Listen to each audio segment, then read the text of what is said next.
नमस्कार भक्तजनों। दोस्तों, इन तीन स्त्रियों को भूल से भी शिवलिंग पर जल नहीं चढ़ाना चाहिए। इससे महापाप लगता है। शिव भक्त बड़े प्रेम और श्रद्धा से शिव जी की पूजा अर्चना करते हैं। आज मैं आपको शिव महिमा से जुड़ी एक पौराणिक कथा सुनाने जा रही, जो माता पार्वती और भगवान शिव के संवाद से आरंभ होती है। इस कथा में छिपा संदेश हर भक्त के लिए अत्यंत मूल्यवान है। जो भी इस कथा को ध्यान से पूरा सुनता है, उसकी हर मनोकामना महादेव पूर्ण करते हैं।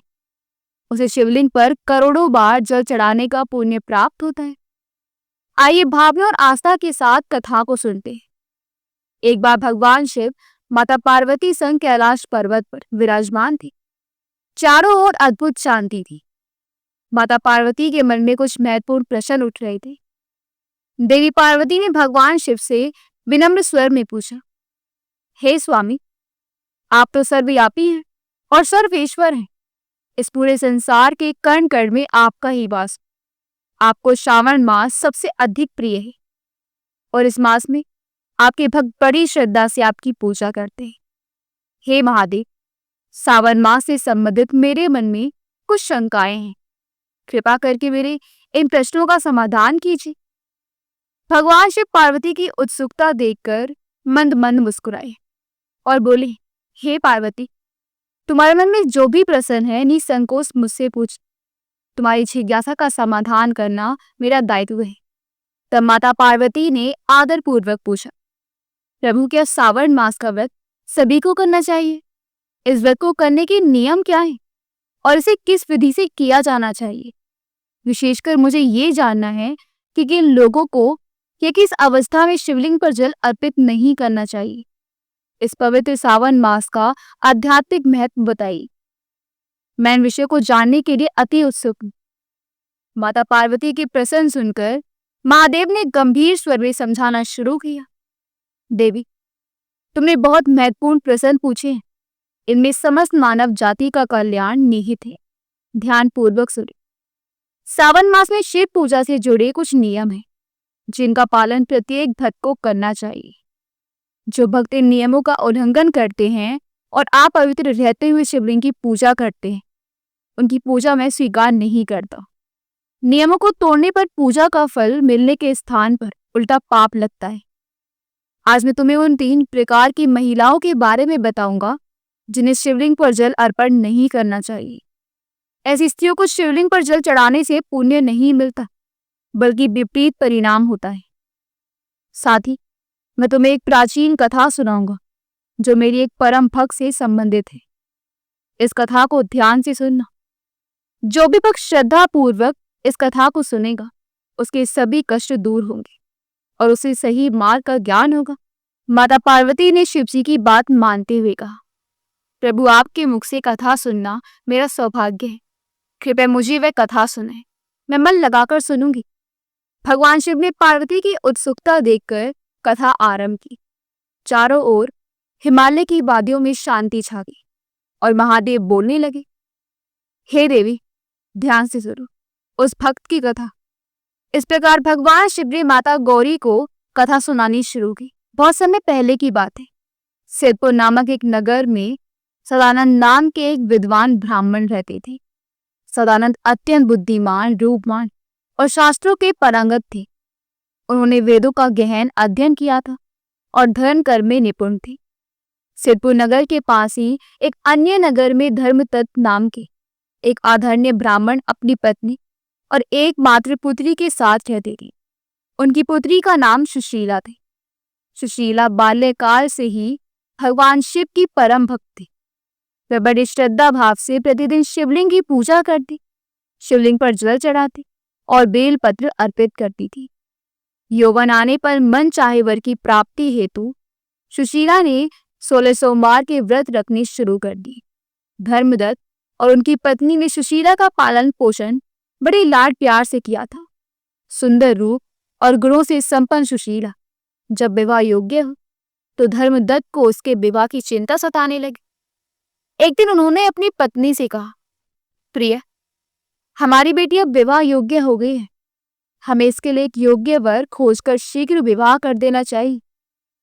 ये सुनकर सुशीला की माता ने सुझाव दी, स्वामी, मेरे भाई के नगर सिद्धपुर में सदानंद नाम के एक प्रसिद्ध विद्वान ब्राह्मण है। मैंने उनके बारे में बहुत सुना है। वह गुणी और सुशिक्षित युवक, क्यों ना हम अपनी सुशीला का विवाह उसी सदानंद से कर दी। मुझे विश्वास है कि हमारी बेटी उनके साथ सुखी रहेगी। धर्मदत्त ने सहमति में सिर हिलाते हुए कहा, तुम ठीक कहती हो। मैंने भी सदानंद की विद्वता और सद्गुणों की प्रशंसा सुनी है। निश्चित ही वह हमारी बेटी के लिए श्रेष्ठ वर होगा। मैं कल ही सिद्धपुर जाकर सदानंद के परिवार से इस संबंध की बात करता हूँ।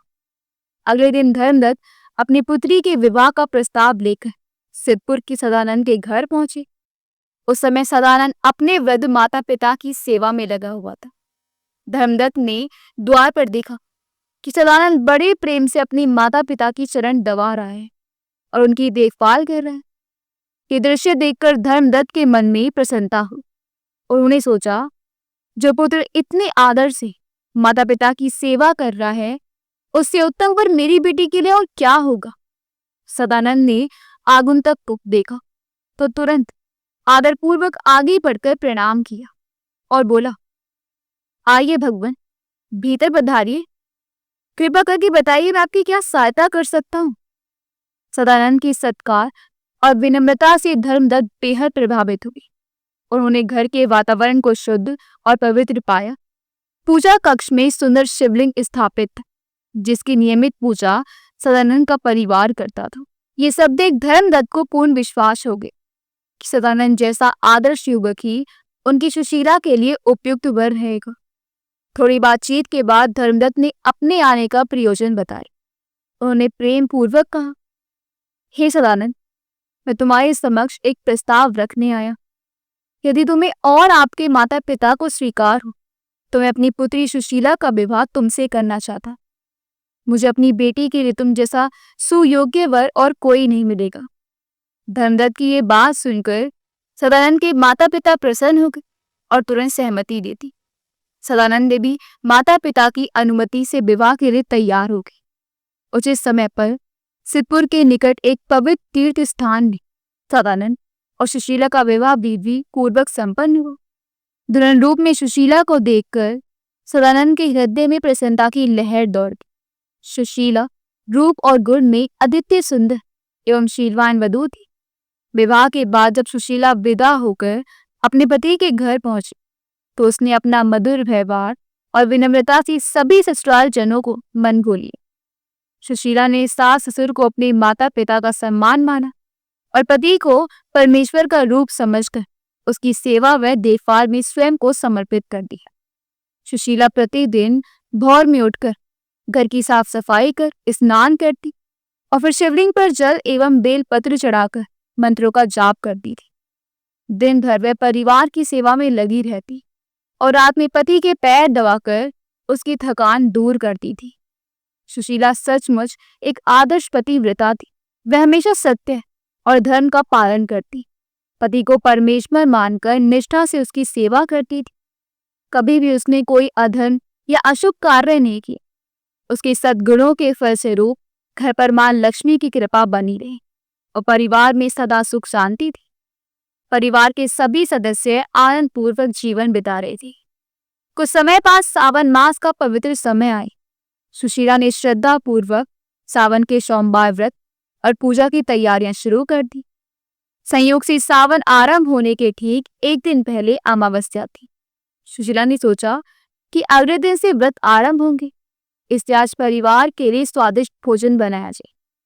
उसने रसोई में प्यार से कई व्यंजन तैयार किए। सुशीला ने प्याज, गोभी और अन्य सब्जियों को दही में मिलाकर एक लजीज पकवान बनाया और व्रत में इस्तेमाल होने वाला सना नमक डालकर स्वाद बढ़ाया। घर के सभी लोगों ने रात को वह भोजन बड़े चाव से किया। पकवान इतना स्वादिष्ट था कि सब उसकी प्रशंसा करने लगे। भोजन करने के बाद भी काफी खाना बच गया था। अगली सुबह सुशीला और सदानंद रोज की तरह जल्दी उठी। रसोई में रात के बने व्यंजन की खुशबू अभी भी फैली हुई थी।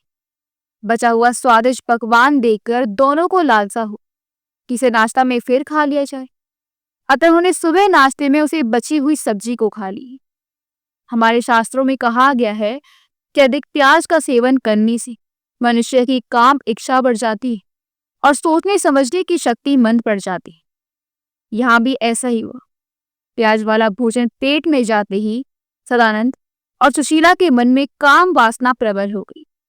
सदानंद ने सुबह स्नान करने के बाद अपने ऊपर संयम खो दी और काम के आवेश में सीधे सुशीला के पास पहुंच। उस समय सुशीला का मन भी कामो नमाज से ग्रस्त था। पति पत्नी के बीच शारीरिक संबंध स्थापित हो गए।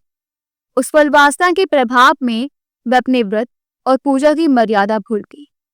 इस मिलन के बाद शरीर से दोनों अपवित्र हो चुके थे, लेकिन काम की मोहिनी शक्ति के कारण सुशीला अपनी रोज की पूजा का नियम भी भूल गई। उसने स्नान किए बिना ही घर के मंदिर में जाकर शिवलिंग को स्पर्श किया और उस पर जल चढ़ा दी। जैसे सुशीला ने अपवित्र अवस्था में शिवलिंग पर जल अर्पित किया, एक नकारात्मक शक्ति उसके शरीर में प्रविष्ट हो गई। वह शक्ति तीव्र मोह और काम वासना की थी, जिसने सुशीला की बुद्धि पर पर्दा डाल दी। सुशीला की इंद्रियां स्थिर पड़ गई और उसका मन धार्मिक कार्यों से विमुख होने लगा। उधर अपने प्रिय भक्त द्वारा पूजा में हुई इस गंभीर भूल से भगवान शंकर कुपित हो गए। शिव जी की कृपा और दिव्य उपस्थिति उस शिवलिंग से तत्काल लुप्त हो गई। अब सुशीला के तन मन में उस प्रबल काम वासना ने निवास कर ली, जिससे वह सभी धर्म कर्म से दूर होती चली गई और उसमें पहले जैसी भक्ति का उत्साह ना रहा। इतने समय तक सावन के सोमवार व्रत आदि करके उसने जो पुण्य अर्जित किया था वह इस एक चूक से नष्ट होने लगा। अनजाने में सुशीला और सदानंद दोनों ने व्रत के दिन तामसिक पदार्थ खा लिए थे, जिससे सुशीला का सोमवार व्रत भी भंग हो गई। जिस व्रत के पुण्य की वह हकदार थी, वह पुण्य पाप में बदलने लगा। काम वासना के प्रबल प्रभाव ने सुशीला के मन को पूरी तरह दूषित कर दिया। उसी का असर उसके पति सदानंद पर भी हुआ। अब सदानंद का मन भी हर समय भोग विलास में लिप्त रहने लगा। प्रतिदिन संसारिक कामुक सुख में डूबते गए और पूजा पाठ से दूर हो गए। ऐसा प्रतीत होता था मानो कामदेव की छाया उन पर पड़ गई, जो उन्हें पतन की ओर धकेल रही थी। कुछ समय इसी प्रकार व्यतीत होगी। पाप और अज्ञान के अंधकार में डूबे इस दंपत्ति से एक और भीषण गलती हो गई। एक दिन सदानंद ने सभी मर्यादाओं को तोड़ते उस समय सुशीला से शारीरिक संबंध बनाए, जब सुशीला मासिक धर्म की अवस्था में थी। ये घोर पाप था, क्योंकि रतुल के दिनों में स्त्री को अशुद्ध माना जाता है और उन 3 दिनों में उसके शरीर में एक विशेष पाप निवास करता है। शास्त्रों में कहा गया है कि मासिक धर्म के 3 दिनों तक स्त्री के शरीर में ब्रह्म हत्या का पाप रहता है। इसलिए इस अवधि में स्त्री को पूजा पाठ से दूर रहना चाहिए। जो पुरुष उन दिनों स्त्री को स्पर्श करता है या उससे सहवास करता है, वह भी उस पाप का भागी बन जाता है। लेकिन कामादंता में डूबे सदानंद और सुशीला ये सब बातें भूल चुकी थी।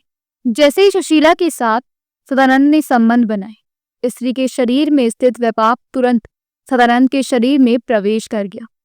पाप का असर तुरंत दिखा। सदानंद अचानक पीड़ा से चीखते हुए जमीन पर गिर पड़ा।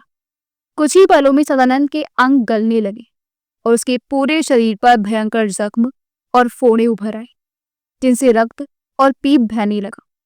असहनीय पीड़ा से वह जमीन पर गिरकर तड़पते हुए चिल्लाने लगा, मुझसे कौन सा महापाप हो गया?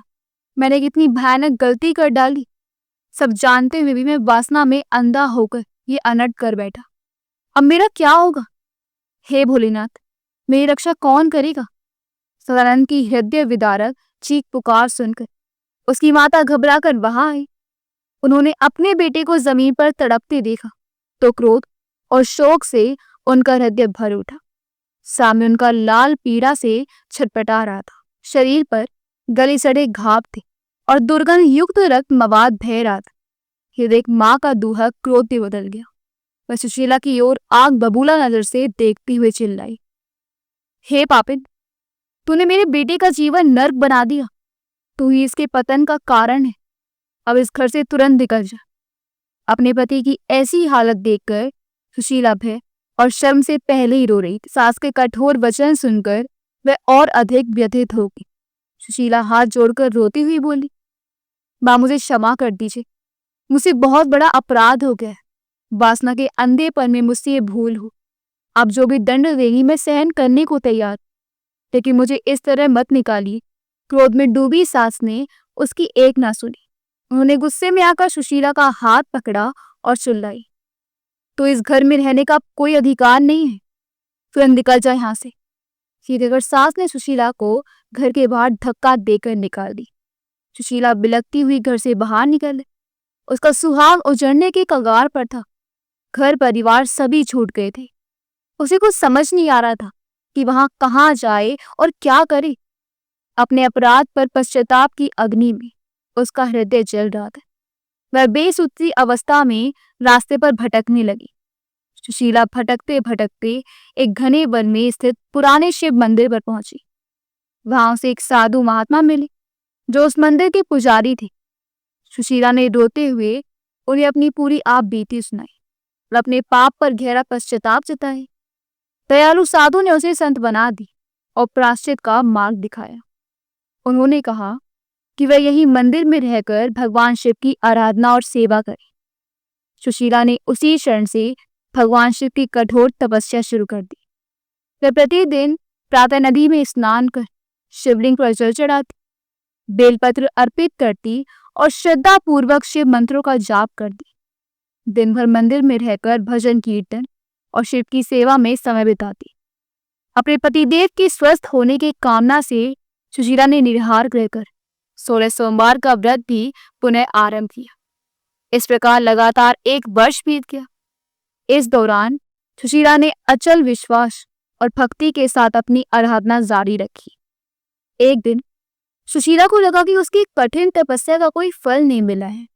वह अत्यंत निराश हो गई और सोचने लगी कि शायद भगवान उससे रुष्ट है। अतः उसने अपने प्राण त्यागने का निश्चय कर लिया। सुशीला पास की नदी के गहरे जल में धीरे धीरे उतरी और भोलेनाथ का स्मरण करते हुए जल समाधि लेने लगी। वह पूरी तरह जल में डूब चुकी थी और अपने प्राण त्यागने ही वाली थी कि तभी एक अद्भुत चमत्कार हुआ।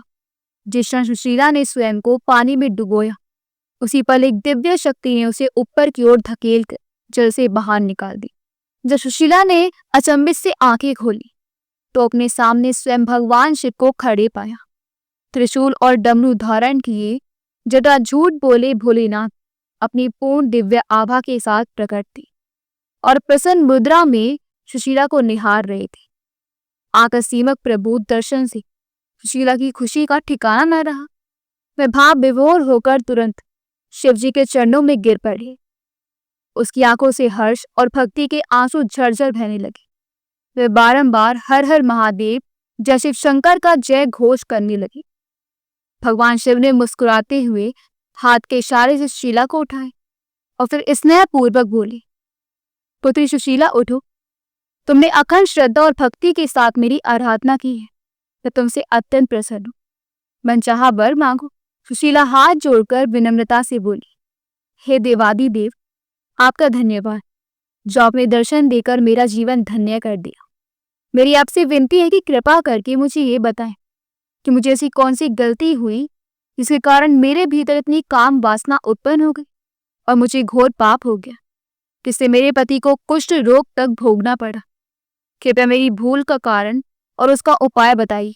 भगवान शिव ने सुशीला को उसकी भूल विस्तार से समझाते हुए कहा, हे पुत्री, सुनो, सावन मास के व्रत के दौरान अज्ञानवश तुमसे एक पाप हुआ। एक दिन तुमने व्रत का नियम भंग करते हुए प्याज जैसे तामसिक पदार्थ का सेवन किया और उसी दिन अपने पति के साथ शारीरिक संबंध बनाए। उस अपवित्र अवस्था में बिना फिर से शुद्ध हुए तुमने सीधे शिवलिंग को छुआ और उसे जल चढ़ाया। याद रखना, जब पति का मिलन होता है तो कुछ समय के लिए उनका शरीर अपवित्र हो जाता है। ऐसी स्थिति में बिना स्नान शुद्धिकरण के शिवलिंग को स्पर्श नहीं करना चाहिए। शिवलिंग मेरा ही पूर्ण प्रतीक है। तुमने अपवित्र अवस्था में शिवलिंग की पूजा की, इसी कारण मैंने तुम्हारे घर से अपनी उपस्थिति हटा ली। मेरे वहां से चले जाते तुम्हारे भीतर प्रबल काम वासना ने स्थान ले ली। उसी वासना के वशीभूत होकर तुम दोनों धर्म के मार्ग से भटक गए। अतः मासिक धर्म के समय संबंध बनाने का महापाप हो गया, जिसके फलस्वरूप तुम्हारे पति को कुछ रोग हुआ। सुशीला ने आंसू भरी आंखों से पूछा, हे प्रभु, मुझसे पाप अज्ञानवश हो गया, अब इस पाप से मुक्ति पाने का क्या उपाय है? शिवजी ने कहा, पुत्री, 1 वर्ष तक कठोर तप और ब्रह्मचर्य का पालन करके, साथ ही 16 सोमवार के व्रत रखकर तुमने अपना प्रायश्चित पूर्ण कर लिया है। तुम्हारी इन तपस्या ने तुम्हारे सब पाप जला डाले हैं। तुम्हें फिर से शुद्ध हो गई हो और पुण्य की अधिकारिणी बन गई। सुशीला ने सिर झुकाकर कहा, हे महादेव, कृपा करके ये भी बताइए कि किन परिस्थितियों में शिवलिंग पर जल अर्पित नहीं करना चाहिए और शिवलिंग की पूजा के प्रमुख नियम क्या है। मैं भविष्य में स्वयं भी इनका पालन करूंगी और दूसरों को भी बताऊंगी। भगवान शंकर ने उत्तर दिया, ध्यान से सुनो बेटी, शिवलिंग परम पवित्र होता है, इसलिए उसकी पूजा में पूरी शुद्धता रखनी चाहिए। कुछ अवस्थाओं में शिवलिंग को छूना या उस पर जल चढ़ाना वर्जित है। पहली बात, मासिक धर्म के दौरान स्त्रियों को शिवलिंग से दूर रहना चाहिए। उस उन्होंने ना तो पूजा करनी चाहिए, ना शिवलिंग को स्पर्श करना चाहिए, ना ही जल चढ़ाना चाहिए। दूसरी, स्त्री या पुरुष को शारीरिक संबंध के तुरंत बाद स्नान करके शुद्ध हुए बिना शिवलिंग को नहीं छूना चाहिए, ना ही अभिषेक करना चाहिए। पाप बस उस अपवित्र अवस्था में किया गया पूजन स्वीकार नहीं होता, उल्टे दोष लगता है। ये महापाप की श्रेणी में आता है। तीसरी, जो विवाहित स्त्री अपने पति को छोड़कर किसी अन्य पुरुष के साथ रहती है या कई पुरुषों से संबंध रखती है, ऐसी चरित्रहीन स्त्री को भी शिवलिंग पर जल चढ़ाने का अधिकार नहीं। व्यभिचारी या वेश्यावृत्ति में लिप्त स्त्री यदि शिवलिंग की पूजा करेगी तो उसे पुण्य के बजाय पाप ही लगेगा। इसलिए ऐसी स्त्रियों को पहले अपने जीवन को शुद्ध मार्ग पर लाना चाहिए। मैंने तुम्हें शिवलिंग पर जल चढ़ाने से संबंधित मुख्य नियम बता दिए, इनका सदैव पालन करना। जो इन नियमों को तोड़ता है उसे पूजा का फल नहीं मिलता। सुशीला ने हाथ जोड़कर कहा, हे प्रभु, आपने मुझ अज्ञानी का उद्धार कर दिया। अब मेरी आपसे अंतिम विनती है कि मेरे पति को इस भयंकर रोग से मुक्ति दिला दीजिए। मेरे जीवन का समझ सुख मेरे पति के स्वस्थ रहने में ही है। भगवान शिव ने वरद मुद्रा में हाथ उठाकर कहा, तथास्तु। तुमने जिस शिवलिंग की सच्चे मन से आराधना की है उस पर प्रतिदिन अर्पित किए हुए बेलपत्र मुझे अत्यंत प्रिय है। उसी पूजा में चढ़े हुए कुछ बेलपत्र उठा लो और अपने पति को खिलाओ। उन पवित्र पत्तों को प्रसाद मानकर श्रद्धापूर्वक खाने से तुम्हारे पति का रोग भी मिट जाएगा और उसके सभी पाप भी धुल जाएंगे। वह पूर्णतया स्वस्थ हो जाएगा। इतना कहकर भगवान शिव अंतर्ध्यान हो गए। सुशीला ने भाव विभोर होकर बारंबार भोलेनाथ को प्रणाम की। उसका हृदय महादेव के प्रति श्रद्धा और कृतज्ञता से भर उठा। भगवान के हृदय होते ही सुशीला तुरंत गतिमान हुई। उसने मंदिर के शिवलिंग पर चढ़े हुए कुछ ताजा बेलपत्र एक वस्त्र में सावधानी से बांध दी और तीव्र गति से अपने पति के गांव की ओर चल पड़ी। सुशीला के मन में अब अपार उत्साह था और पैरों में मानो पंख लग गए थे। काफी दूरी पैदल तय करके वे अपने ससुराल के द्वार पर पहुंची। घर का दरवाजा खटखटाते समय सुशीला का हृदय जोर जोर से धड़क रहा था। महीनों बाद वह इस चौखट पर लौट कर आई थी। दरवाजा खुला तो सामने उसकी सास खड़ी थी। इतने दिनों बाद बहू को देखकर उनकी आंखों में आंसू भर गए। सुशीला तुरंत भीतर भाग गई। कमरे में पलंग पर सदानंद निढाल अवस्था में पड़े थे। रोग ने उन्हें बहुत कमजोर कर दिया था। सुशीला ने पास जाकर प्यार से अपने पति का माथा सहलाया। सदानंद ने मुश्किल से आंखें खोली। पहले तो उन्होंने समझा कि शायद वो कोई सपना देख रहे हैं, लेकिन जब सुशीला ने मुस्कुराते हुए कोमल स्वर में कहा, मैं आ गई हूं, तब उन्हें विश्वास हुआ कि उनकी पत्नी सचमुच लौट आई है। भावुक होकर सदानंद की आंखों से आंसू गिर पड़े। सदानंद ने कठिनाई से उन पत्तों को चबाकर निगला। कुछ ही क्षणों में मृत प्राय सदानंद के चेहरे पर जीवन की आभा लौटने लगी। उनके शरीर में स्फूर्ति जाग उठी। कुष्ठ रोग के सारे घाव भरने लगे। गले सड़े अंग पुनः स्वस्थ हो गए। थोड़ी देर में सदानंद पूरी तरह स्वस्थ व्यक्ति की तरह भीतर से उठकर बैठ। उनका भयंकर रोग पूरी तरह समाप्त हो चुका था। ये देख सास और ससुर की खुशी का ठिकाना न रहा। घर में दिवाली जैसा उत्सव मनाया जाने लगा। सुशीला और सदानंद ने मिलकर फिर से भगवान शिव को स्मरण किया और उनके चरणों में धन्यवाद अर्पित किया। परिवार के सभी सदस्यों ने मिलकर वह पूरी कथा सुनी। जो सुशीला ने जंगल में शिव की आराधना से लेकर महादेव के दर्शन तक अनुभव की थी। सभी आश्चर्यचकित थे और हर्षित भी। घर में भगवान शिव की आरती उतारी गई और हर हर महादेव के जयकारों से वातावरण गूंज उठा। कुछ ही दिनों में सदानंद का स्वास्थ्य पूरी तरह सुधर गया और वह पूर्ववत जीवन जीने लगा। कैलाश पर्वत पर महादेव ने माता पार्वती को एक कथा सुनाकर समझाया, हे गौरी, तुमने देखा कि किन परिस्थितियों में स्त्रियों को शिवलिंग का स्पर्श नहीं करना चाहिए और जल अर्पित नहीं करना चाहिए।